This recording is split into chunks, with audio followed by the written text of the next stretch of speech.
দাঁড়িয়ে আছি কক্সবাজার সমুদ্র সৈকতের লাবণী পয়েন্টে। গত 3 দিন ধরে কক্সবাজারের 3 নম্বর স্থানীয় সতর্ক সংকেত দেখা যেতে বলা হয়েছে আবহাওয়া অধিদপ্তর। কিন্তু গত 3 দিন যে পর্যটকরা কক্সবাজারে ছিল সেটা আমরা দেখতে পেয়েছি, এবং এই স্থানীয় সতর্ক সংকেতের কোনো নিষেধাজ্ঞাই মানছে না কক্সবাজার আসা পর্যটকরা। আমরা কক্সবাজার ট্যুরিস্ট পুলিশের সাথে কথা বলেছি, তারা আমাদেরকে জানিয়েছেন কক্সবাজার পর্যটকদের নিরাপত্তার স্বার্থে তাদের বিভিন্ন স্তরের ব্যবস্থা নেওয়া হয়েছে বলে আমরা জানতে পেরেছি।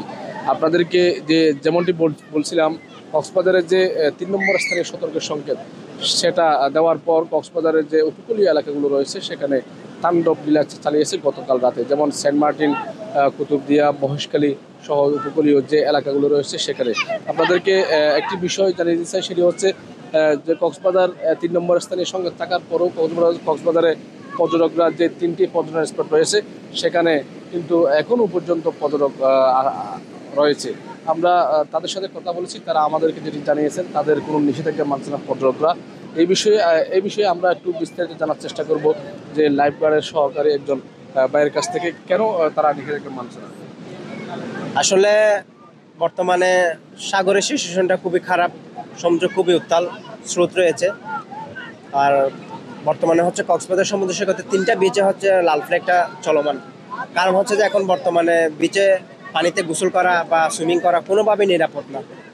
ওই সব কিছু বিবেচনা করে আমরা লাল ফ্ল্যাগটা দিছি। তারপরে হচ্ছে ট্যুরিস্ট যারা পর্যটক পানিতে নামার চেষ্টা করতেছে তাদেরকে আমরা চেষ্টা করতেছি আমাদের হ্যান্ডব্যাগ নিয়ে কমিউনিকেশন করে যাতে তারা পানিতে না নামে, ওই সেফটি মেসেজটা দেওয়ার জন্য। কিন্তু এর মধ্যে কিছু সংখ্যক পর্যটক আছে যারা হচ্ছে আপনার পানিতে নেমে যাচ্ছে। তারপরে অনেক চেষ্টা করতেছি তাদেরকে কোনোভাবে বুঝে আমরা পারতেছি না, কিন্তু তারপরে চেষ্টা করতেছি তাদেরকে কোনো দুর্ঘটনা না হয় ওই চেষ্টাটা করে আমরা তাদেরকে সেফটিতে দেওয়ার জন্য চেষ্টা করতেছি। ধন্যবাদ দর্শক, আমরা যেমনটি শুনছিলেন যে লাইফ গার্ড যে যারা রয়েছে তারা কিন্তু আপনার চেষ্টা করছে যে কক্সবাজারে যে যারা সাগরের মধ্যে যারা নেমে যাচ্ছে এখনো পর্যটকরা তাদেরকে যাতে না নামে সেরকম তারা উৎসাহ করছে, কিন্তু তাদের উৎসাহ কোনো মানছে না পর্যটকরা।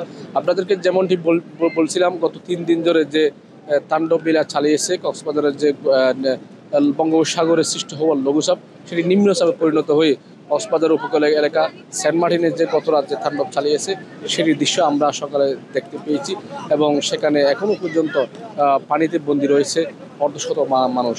এবং কক্সবাজারের যে সেন্ট মার্টিন রয়েছে সেখানে প্রায় 5টি মতো বোট বিধ্বস্ত হয়েছে বলে আমরা জানতে পেরেছি।